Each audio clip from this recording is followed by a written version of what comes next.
Welcome back, Inebri-art. This is your faithful host, Andy, as always. And if you haven't been following the last few episodes, we are in a new office space now. And if you hear some hammering and whatnot, there's some construction going on outside. So we're working on a little better soundproofing. But if there's a little extra noise in the background, please excuse it for, this and a few future episodes while we kind of get things, buttoned up here at the office. And today, I am joined by apparently podcast virgin, um, Rupert Taylor, author from Australia. Are you from Australia? Or are you just in Australia? I live in Australia. I'm from New Zealand originally. Yeah. Okay, for us Americans, that's a very hard I know. accent difference, but I actually picked it out once, and I was so proud of myself. That Um, is that is pretty rare. Yeah. yeah, I live in a Plymouth, Mass, where the Pilgrims landed, so it's very touristy, and I was working at Oh a yeah. yeah, and I was working at a beer store, and this girl was there, and I'm like, "Are you from New Zealand?" And she's like, "I can't believe you got that." I'm like, "I can't believe I got it." Yeah. So Kiwis are very happy to be told apart from Australians. much like Canadians are happy to not be Exactly. American. Exactly. Yeah. Yeah, Yeah. Yeah. yeah. So I get it. Yeah, no, it's so I was reading the description of your book, Uh-huh. and it sounds pretty crazy. Like I'm like, what part of this is the book, and what part of this is Rupert himself? So it's Oh yeah. a casino heist that is trying to be turned into an HBO series. Am I like, Yeah. So it's about this guy, and he his name's Apollo Jones, and he's like a filmmaker, an aspiring filmmaker. He hasn't had much success, and he wants to make a TV show, like a big hit TV show. And so he basically kind of he goes to different countries trying to like create and steal and buy stories from people that he can turn into the show. mhm. And those stories that he kind of gathers along the way become the book, and they kind of weave together to make this big narrative, Oh, um, interesting. which is actually only just over 300 pages, but so it's not massive. But one major storyline. There's four major storylines. One of them is he tries to heist a casino in Cambodia, Yeah. um, which is yeah, it's crazy. Like it's sort of I did want to create something that was kind of unhinged and like a bit of you know what I mean. Yeah, yeah. Um, and that is all the feedback I've gotten is like the word unhinged pops up a lot, and I'm really happy with that. And that's, I think, there's something about being unhinged that keeps it from feeling like derivative. Like there's so many things that I watch or see, Mm, and you're just kind of like, yeah, I mean, I kind of knew where I was going, kind of follows the yeah, same path, and then you get stuff where you're just like, I don't, I don't even know what, how they got from point A to point B, and if it was by accident, it's kind of genius. If it was planned, it's more genius, and it's just, um, yeah, the one that jumps to mind, and I don't know if it counts as unhinged, but it was just one of those things that I couldn't wrap my head around how you would even begin to write. All right, if you haven't watched like Doctor Who in the last 15 years, this may be a spoiler, but there is, I think it was a David Tennant years, oh, and like the Amy Pond and River Song like uh-huh. story that like wraps back in on itself, and like he's dating Amy's daughter from the future. I was just like, I don't even understand how you could have come up with that idea and pitched it to someone and then been like, yeah, that sounds Yeah. like a good idea. So, I mean, did you like try to explain this story to people and then just kind of nod at you, or like, I it's weird like when I started it, it took like sort of 4 years to write, and when I started it was different. Like it was kind of it was four um it was sort of four main stories that like of different characters that were mm-hmm. sort of separate, and then I was like came up with a central storyline of this person trying to create the show which would bring all those stories into one story. Yeah. Um, so like it's interesting because like there was if I sat down to like plot this, there's no way I could have done it. Yeah. It had to come through the writing of it, which is like really arduous and takes a long time, but I think in the end can produce something that you would never produce had you just try to sit down and crack it. Yeah.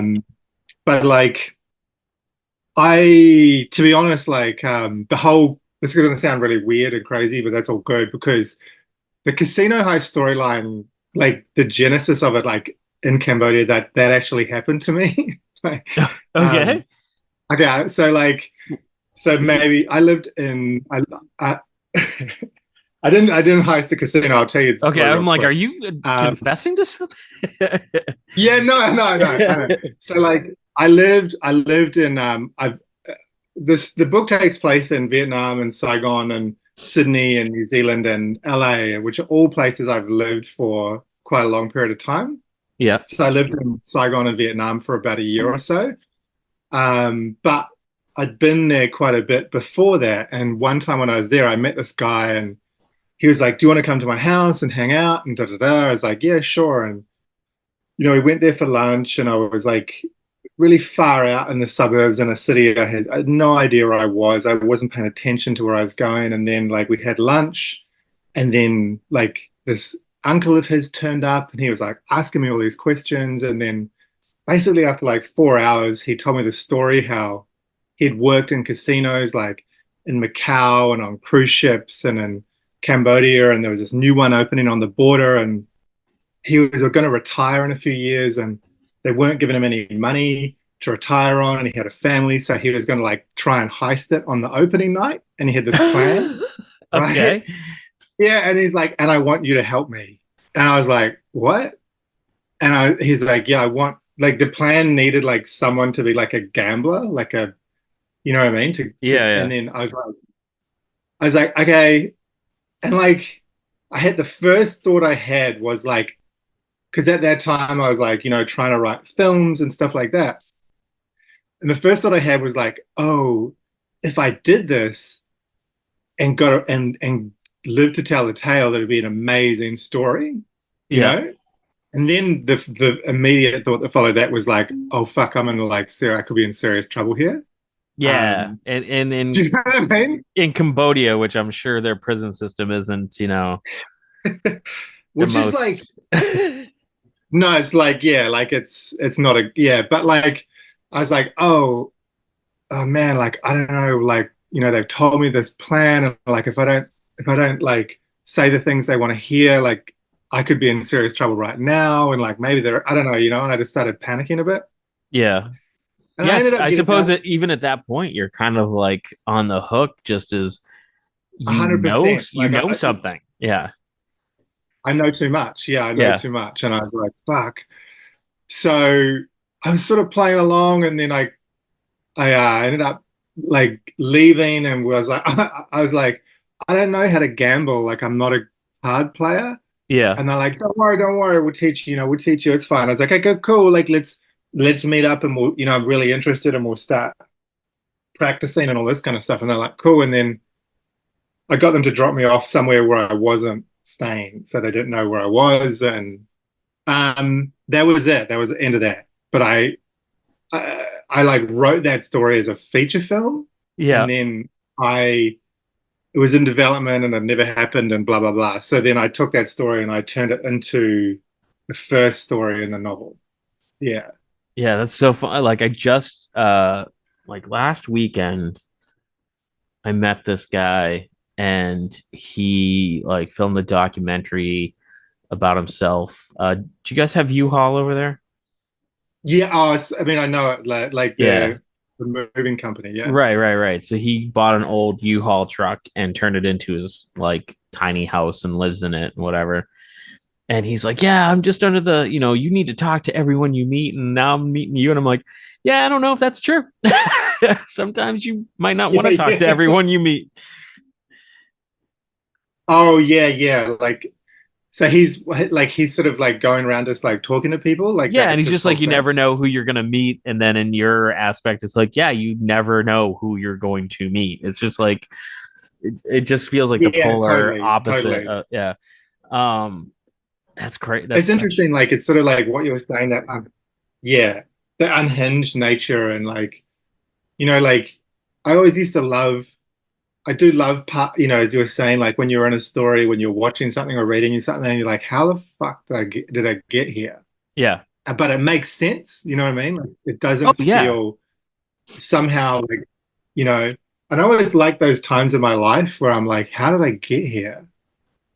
And those have been always like the things where I've made like a stupid decision or something, but it's ended up in this I've ended up in this place where it's just been very strange, but very kind of interesting at the same time. Yeah. It's those kind of like pub conversations that you strike up with the guy Yeah. next to you, and like 15 minutes in, you're like, oh, they're batshit crazy. Yeah, I love those people. I love those people. I was telling someone just the other day, and I don't think I've told the story on the podcast, so this could be, new territory. Mm. Um, Oh, good. where a friend of mine, or acquaintance, I should say, is a lead singer in a fairly popular band out of Massachusetts, and they tour the world and whatever. Mm. And when he's back in town, he plays like one of the local kind of dive bars, and I saw he was playing there, and I'm like, oh, I haven't seen Jackson play in a long time, so I popped over there to catch his set. Just sitting there having a pint, minding my own business, and this incredibly attractive blonde sits down next to me, and the bar is like two floors, like one on top of the other, Mhm. and it has a really bad reputation. Like every Friday, Saturday night, there's cops like positioned outside. It's not Oh, a great place. Um, and so yeah. she's like, oh, blah blah blah. There's like 27 cameras upstairs, and I'm like, yeah, man. Like, do you not know where you are? Like, that's normal. And it's so loud, and she's like trying to talk to me, and she's like, blah blah blah, and they're coming over here stealing our beaches, and I'm like, what? And she's like, they're coming over here stealing our It beaches, and what? I'm stealing our beaches. Oh, And so I'm like, all right, is this person racist? I'm like, what do you mean by they? And she goes, shape yeah. changers. Oh And my God. yeah, and I couldn't even like hold my shit together. I laughed in her face and just went, check. Like, I'm just like, no, no, no, I'm tapping out on this one. And it was just it's that like completely unhinged. Like, you can't plan that conversation. It was just so bizarre. And yeah, I love that stuff. But Yeah, that stuff is really amazing, and um, but when it's that unhinged, it is hard to know what to do with it. yeah, Do you I know what I just mean? knew at Like, that point, I'm like, I can't even fake this conversation because it, it it's that yeah, either yeah, yeah, so yeah, yeah. unhinged This or like person's I like, could be putting myself in danger. yeah, yeah. It's funny, like it's sort of I'm always like when I tell that story, like the casino thing, it's always weird because I feel like it's sort of it feels like such a foreign thing. You know what I mean? Yeah. Like my life is not like I don't go around like my life used to be a lot more like crazier when I was younger, but it's just and I also like what those people that they kind of like tell all like these crazy, crazy, crazy, crazy stories, and then it's like I don't know what to believe. You know what Yep. I mean? Which which the book's kind of about too, because the book is sort of like it's really about like I was really interested in this idea that you're like our identity is like this narrative and like you have no idea whether like it's sort of hard to tell whether it's fiction or reality. Um and the main character he's had like sort of through like abuse or as a child, like he's had like his narrative kind of fractured and his identity kind of fractured. And so he's trying to like create the story and take these stories and find these stories because he has no sort of sense of his own identity or his own story Yeah. in a way. And so I was really interested in that too. And I didn't set out. I didn't like that idea kind of emerged through the drafting process of the book as well. Like it wasn't, I didn't sit down and go, I'm going to write a book about this. Yeah. Like it just came out of it. Um, which is I interesting, which is something that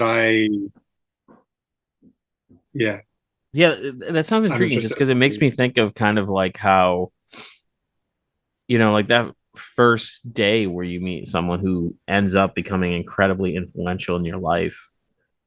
You don't realize Yeah, that until like best case scenario 6 months, in like yeah, those situations in your life that are key. You don't realize most of the time for years until you kind of look back and go, oh yeah, had I not gotten that flat tire, had I not stopped for a pizza, how your life changes. And it's not broken down like if you're watching a movie, like, all right, we're 30 minutes in, something's, key's going to happen, where your life is just kind of like it's so sporadic and all over the place. exactly. Yeah, yeah. And I think it is hard, like, because, when you're pitching stories, like whether you're pitching a novel or a show or anything, like people are looking for a formula.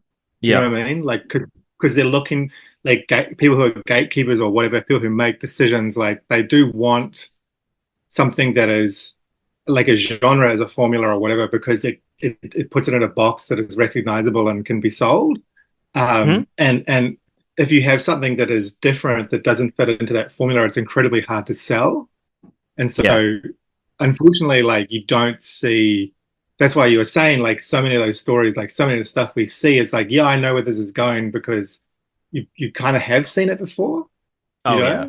and and like, but then I don't know, like in America, like for you, like this the small press, like the independent publishing scene, like is really kind of vibrant over there, and there's all these amazing small presses, and No Frills Buffalo is the one that published my book, and then there's tons of like Clash and Apocalypse Party and House of Vlad, and there was Tyrant, and there's Hobart, and there's all these sort of small publishers who are like publishing like really like different stuff, Mm-hmm. because those big publishers are, I mean, they are publishing really cool stuff too, I guess.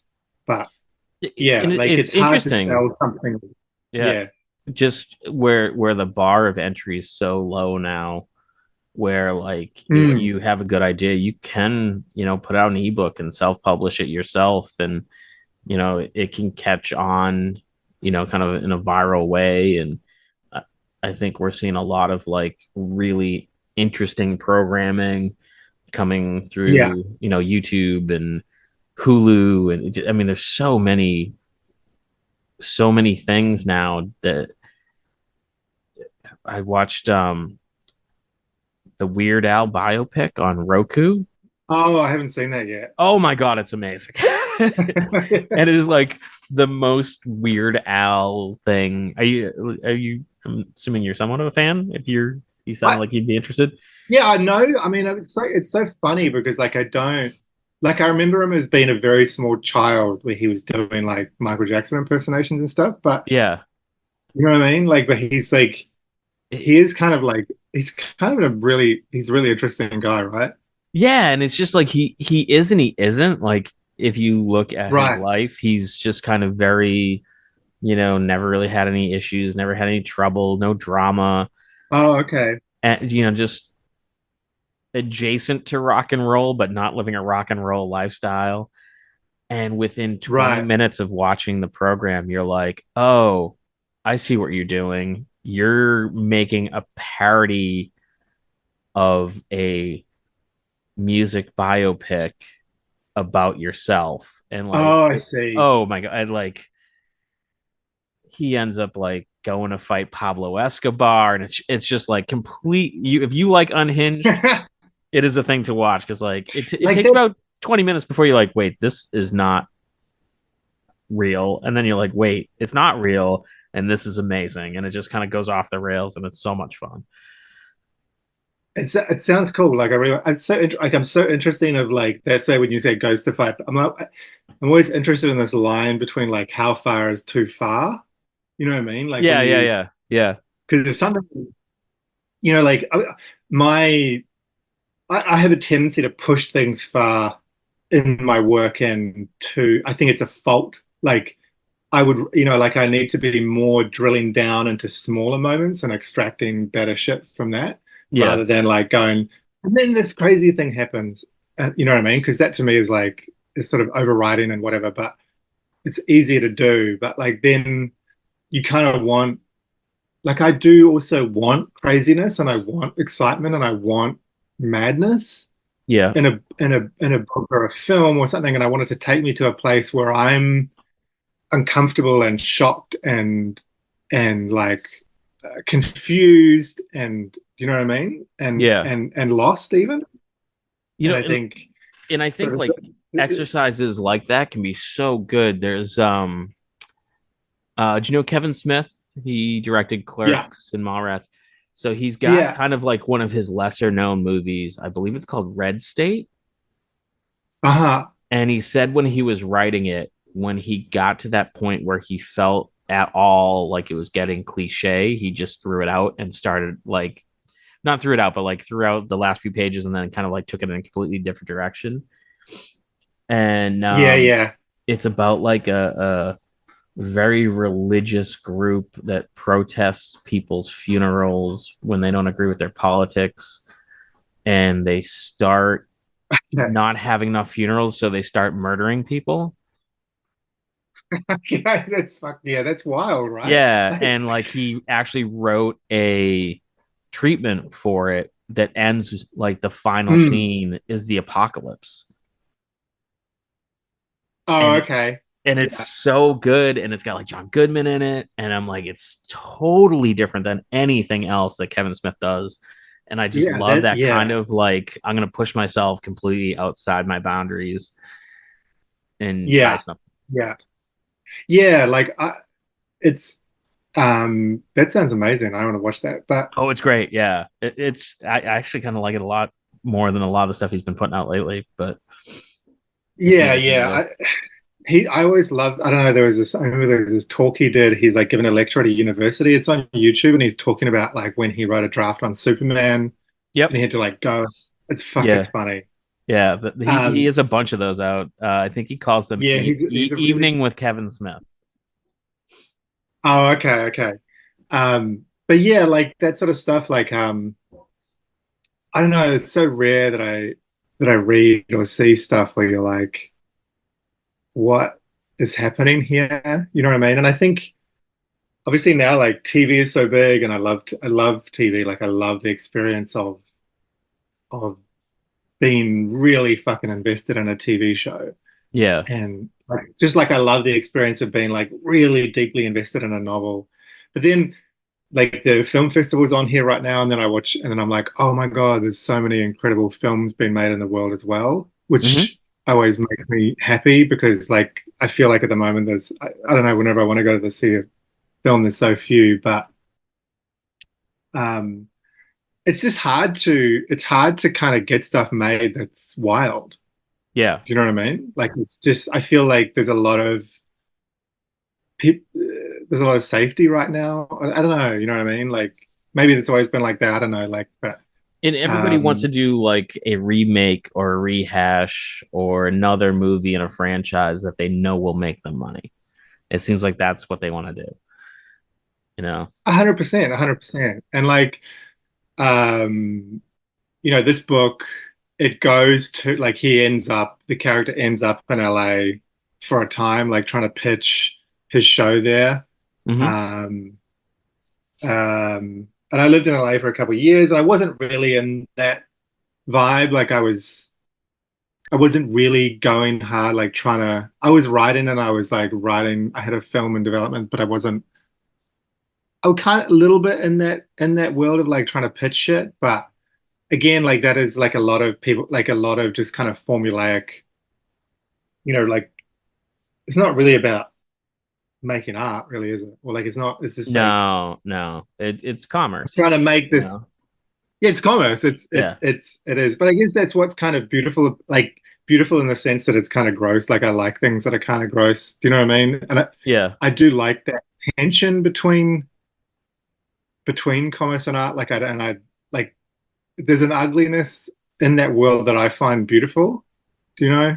Yeah, Like, I like when I, you can slip art into commerce somehow. I always feel like you're like, ooh, you've broke the code or you snuck one by them, and there's movies and whatnot that you watch and you're just like, how did this get made? This is so like the one that jumps to mind is Arrested Development. oh yeah, It's yeah. so smart and so funny that I'm like, how did you pitch this? Where they're like, oh, the American people I will love don't. this. I have that same question to her like that, and it's just like, how did you make this? Like, did Yeah. you trick someone? Like, you know Did what I they owe mean? you a Because favor? Do you have some blackmail? Like it just seems so were they out of confused? character. Like, what? Yeah. But then you have like these people who are, that they're kind of making the decisions, and they're so smart. Yeah. And but I think for something like that, like so many stars have to align for it to happen. Hmm. You know what I mean? Like it's just so rare. And maybe it's good that it's rare because like it just can't like something like Arrested Development, right? Like that's a once in a generation show. Oh yeah, for And sure. it's just so unique in so many ways that it's impossible to not to it's impossible to do that often, Yeah. because I think we also like we're so hard on reviews and shit like, and I used to be like this. I'd be like, this is crap and whatever. And until you have your own work torn apart on the internet, and then you're like, oh well, You're like, I mean, you you know what I know, mean? cut Like them some slack, I can see what they were trying to Yeah. do, but because it's what I mean, like like I've had good reviews for this book, and I've had fucking great reviews, and I've had people just people just not it's not they don't get it, they're not into it, and it's fine, and then they tear it apart, and I'm like, oh my god, and you feel like being punched in the face, but I think It's it was so interesting as I've gotten older, I've realized that like I've stopped trashing things because most of the time totally when I would totally. trash things, I would just go, "Oh, in retrospect, I realized that wasn't written for me. Like I'm not the Totally. demographic, It's like I just yeah. And also like I've read something and been like, nah, and then I've gone back to it a year later and been like, I love it. Do you know what I mean? Because it Oh it, it just yeah. wasn't for me at that point in my life as Yeah. well. Like, but we think that like if I don't connect to this, it's the problem with the material or whatever. Yeah. But I had that um with I remember when Fifth Element came out with Bruce Willis. oh They're like, yeah, it's okay, it's yeah, yeah, this yeah. generation's Star Wars. And I watched it, I'm like, that's garbage. It's nothing like Star Wars. And then like 4 years later, I watched it, I'm like, oh yeah, this is nothing like Star Wars. This is absolutely amazing. But because I had that preconceived notion of what I should be seeing, I just wasn't able to see the genius that was Yeah, there. yeah. And it's funny like because there's I've seen this trend recently on Instagram where like bookstagrammers who are fucking awesome, and they're doing this thing as well where they're like, oh, they're doing like books they regret reading, and Okay. I'm like, okay, cool, okay, but I was thinking about it, and I was thinking about it actually just before, not this morning, and my partner is she's way smarter than me, and she's an artist, and she was saying like, you're often influenced more by the work you don't like, or you don't connect to than the work you do connect to and you do love, because in a way, the stuff that you don't connect to, like that's what you don't want to make, right? Yeah. So more than you almost influence more because you're like, okay, see what I don't want to do, and it's almost easier to see what you don't want to do than it is to see what you do want to do. It's so hard to see what you do want to do. Yeah. Like it's so hard for me to go, I this is what I want to create. Like until you sat down and spent like a few years working on it, you're not really going to know unless you're a visionary or whatever. But even then, like, you know, so it's kind of interesting, like to have this relationship with, to think about work that you don't connect with in that way. It's like, Um, yeah, like it yeah. can be super beneficial for your own practice. Adam Savage from Mythbusters says that like when he's building a model and it comes to the time to paint it, and he's having trouble like coming Mm, up with a paint scheme and seeing how he wants to paint it, he will paint it in mm. a completely wrong color. Like, I know that this will never be orange and shouldn't be orange. I'll paint it orange because sometimes doing that, and he goes, "Oh wait, no, no, it's not supposed to be orange. It's supposed to be like olive drab green," and just putting it in such a intentional bad context that then shows him being like, "Oh wait, no, I've got it. Now I know. Now I know where I'm going." So just kind of like moving yourself in a Exactly completely right. different Yeah. direction. Yeah, It's such a smart thing to do. And I think we're so terrified of being wrong, you yeah, know what I mean? Or like creating the wrong thing or creating something that people don't like. Because like, and I'm guilty of this, man. Like I want to be loved. I want to be liked. I want people to fucking love my work. I don't want people to shred it. yeah. Um, but like, but then again, like when you look at something someone's created and like it's so much its own thing, and you can always see that like the creator of it, the artist or the writer or whatever, has not pandered to anybody in any way. You have to respect that, even if you don't connect to it. Absolutely. Like I Yeah, see stuff that is like completely not for me, and I'm like, that's not for me. But I can see you don't give a shit yeah. about what's for me, and you haven't tried to hedge your bets because I mean, if you're trying to be something to everyone, you just end up as nothing, obviously. But Oh yeah, yeah, yeah. It's like that. and so when I, I was reading this article one time. I was talking about how when they were building, I think it was probably like the F-16 or something here, where they built the uh-huh. cabin to fit the quote unquote average sized man, and so few people are Oh average yeah. size. Most are, half the public is less than that, and half the public is more than that. In doing so, they made it fit fewer people than if they just made it a little more, flexible or whatever. And so it's just sometimes trying to appeal to that average person. You're cutting out you're cutting out the Yeah, passionate yeah. people. Yeah, exactly right. And I think that's, like that's just marketing, right? Like it's Yeah. trying to appeal to the broadest demographic is always going to make something super watered down.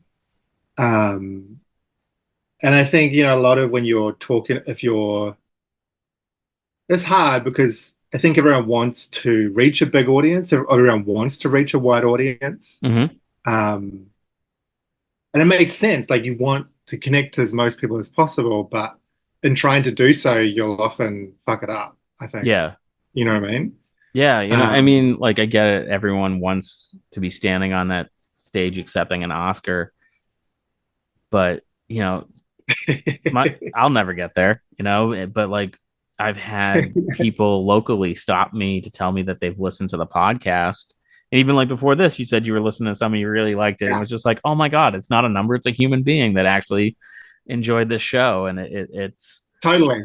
like those little connections to me, I think are so genuine and real and not part of the kind of mass media where people like stuff because it's popular. It's like someone who's like, no, no, I listen to your show because I listen to I enjoy it. And it's just that's so almost like I want a bigger audience, but it's nice that it's a small audience. Yeah, exactly. Like it's sort of just connecting to anyone is a win. You know what I mean? Like it is such a cool thing. And I mean, fuck to create something that connects to people on a massive scale, like is incredible as well. Yeah. You know what I mean? Like I'm like, how does that even happen? Like you cannot plan for that. You know what I mean? Like it's sort Yeah. of, and it's the same with anything, right? Like you just don't know what's going to hit with the zeitgeist, or what is happening in culture and what is happening like in society, or that makes this thing land at that particular time. Mm-hmm. Um, you know what I mean? And it's like if you look at like it's and right now it's TV show like a baby reindeer, like I couldn't get into that for like like it's, the it's weirdest, like I got to the point where he's I don't even know if I watched an hour of it, but like he's kind of I felt like he was egging her on in like this Uh-huh. weird, and I was just like, Uh-huh. oh, I don't like that, and I just kind of like put it on the back. I friends of Yeah. mine are I like think love she it. They owns like it's that though. Like, oh yeah, I don't know. It's just I was just like I don't. It just didn't. It it's not that it's not good. It just like made me feel weird. Like I don't like Dexter either, just because it makes me feel like unpleasant. Like I don't enjoy it, and it's not like it's no fascination. It's just like I don't really like where this is going. I don't. But yeah, it is a big yeah. thing right now. Yeah, but that's that kind of thing that you're talking Um, about. It's like that feeling. It elicited a feeling for sure. I didn't stop watching it because I was bored. 100%. And it's Yeah. like, yeah, yeah. And I sometimes try to go like, why? I mean, I've always had like I've always having these arguments. Well, not arguments, but because I'm always like, okay, I want something that makes me feel uncomfortable, Hmm. you know? And I'm like, when I'm watching stuff, I'm like, why does this make me feel uncomfortable? Why is this like pissing me off? Yeah. Um, and maybe like, instead of going like, instead of going, I want to turn it off, I don't like it. It's like, why is it making me uncomfortable? And like, because I'm kind of always, I think I am very attracted to stuff that makes me uncomfortable, to stuff that repulses me in a way. Like, like I'm kind of yeah, like like I'm working on this thing at the moment. I quite like boxing, and I like boxing, but I'm a bit repulsed by it as well. But I think it's beautiful. But I think it's brutal. But it's both of those things. Do you know what I mean? Like it's I do. violent, but I it's also do. graceful and nuanced and quite beautiful and elegant, and skillful. And so I'm always drawn to that kind of push and pull, like something that repulses me a little bit as it does pulls me in. Yeah. Yeah. Um, And but it's I think I feel like you that go, humans in general don't like nuance. They like black or white.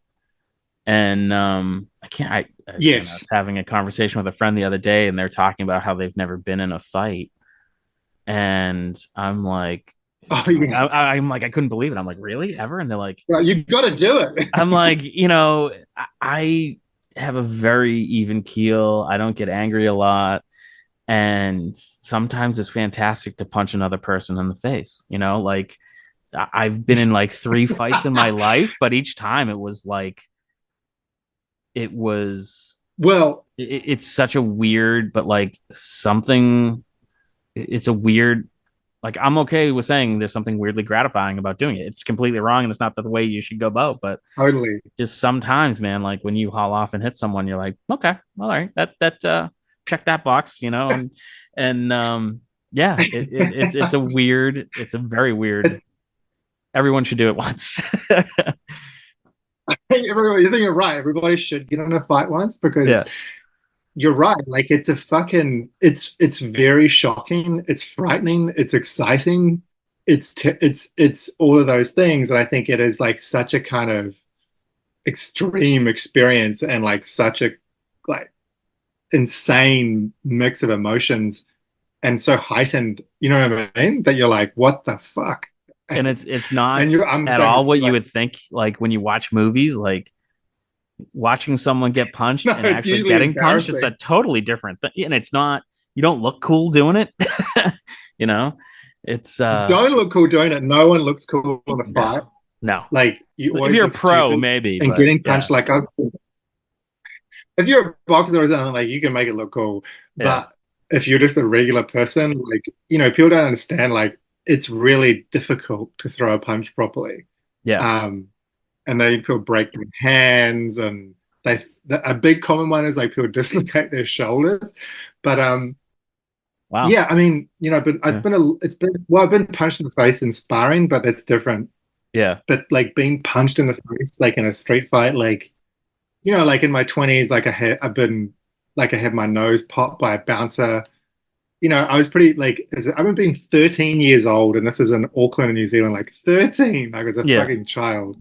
And I went to this club in the middle of the city that like used to like let children in, Yeah. basically. So we're in this club, it's called Alfie's.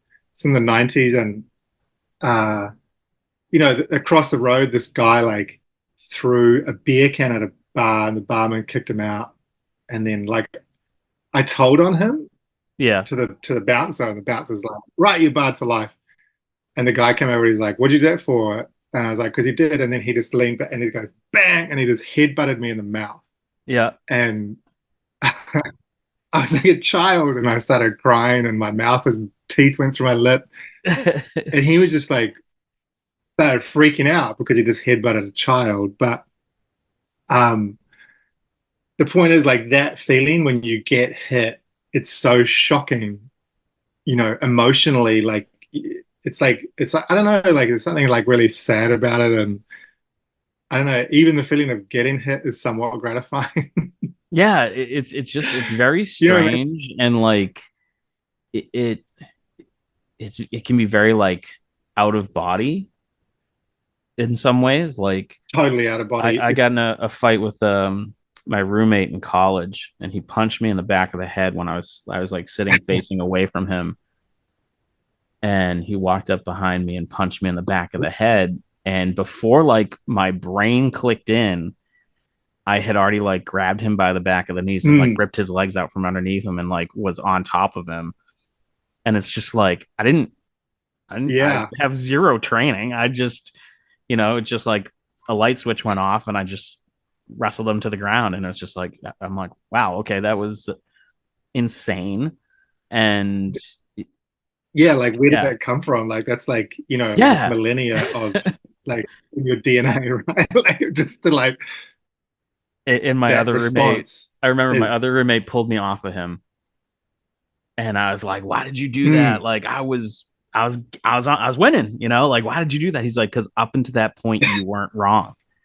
He's like, "You defended yourself." He's like, "If I let you kick the oh shit out of yeah, him," and I'm like, "Oh, I'm glad you were here." It's yeah, that is a it's really yeah, that's a really good. yeah, it's There was that. I mean, I've always wanted to see it. Like he didn't really, Harmony Korine, like he made that film Fight Harm, where he would just go around and like start fights with random people yeah, and film it. and most And I was people like, I've won't get into always a fight with you, and no, yeah, no. Most people don't want to get into a fight, even if they like act like they do. yeah. Like, here am I, like I'm not out here fighting people, by the way. Like, I know I sound like I'm like talking, but I know we sound like hard asses, and I'm like, it's been like I I don't know, I know, know, I know. We sound 15 like, years yeah, since I've thrown a punch in anger, and I've even been in a situation where someone squared off against me in a bar, like it's just a conversation that got out of hand, and I was just like, oh shit, I'm gonna get hit. I don't want to get hit, and then just like kind of turn my I don't body want. to be like disengaged, but kind of be able to see where he was, and I was just like, I'm not fighting you. Like it's not what I wanted. It's not Yeah, my mo by any stretch of the imagination, but there's something, if it's not on your bucket list, don't. I'm not saying put it on your bucket list, but you know if it happens. I think if it happens, just like Make savor it note, and be like, yeah, make okay, note of cool, it, yeah, yeah, But it is you're talking about like it is this kind of extreme emotional experience, yeah. and that's why I think that's why like MMA and stuff is so popular Mm-hmm. because p- we are naturally drawn like to this. We're fascinated by this. It is primal, and we're fascinated by and both repulsed by violence. Yeah, for sure. I think humans are, and